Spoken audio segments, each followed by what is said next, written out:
أهلا وسهلا بيكم. 10 جمل بيستخدمهم المتلاعبين علشان يلعبوا عليك لعبة نفسية. الجملة الأولى: متنسوش اللايك والشير الأول. معاكم الدكتورة هند عزت، الألعاب النفسية والتلاعب النفسي. 1.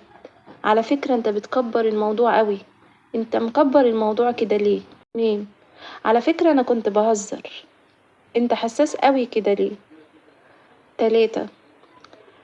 انت كل حاجة تفهمها غلط، انت كل حاجة كده تفسريها بطريقة غلط، انت بتفسري كل كلامي غلط كده على طول.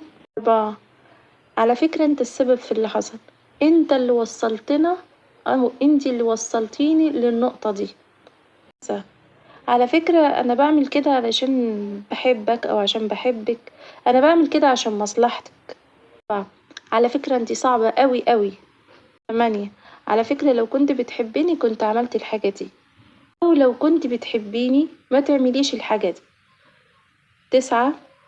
انتي اللي استفزتيني، انتي اللي خليتيني أعمل كده. 9. أنا بقول كده علشان بحبك أو بقول كده عشان بحبك، أنا بعمل كده عشان مصلحتك. 10. انتي حساسة أوي أوي أوي، أو انت حساس أوي أوي. لو انتوا سمعتوا الجمل دي خلوا بالكوا قوي، ضروري ان انتوا تفهموها وتعرفوها، ومش معناته انه لما اول ما تسمعوها يبقى الشخص ده متلاعب ويتلاعب بيكوا على طول.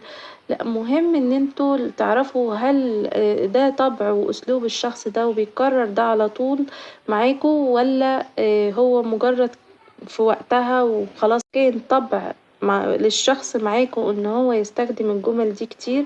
مهم قوي ان انتوا تقفوا مع نفسكوا وتفهموا هل ده حقيقي فعلا، هل ده جواكوا فعلا موجود، ولا الشخص ده بيتلاعب بيكوا. وشكرا.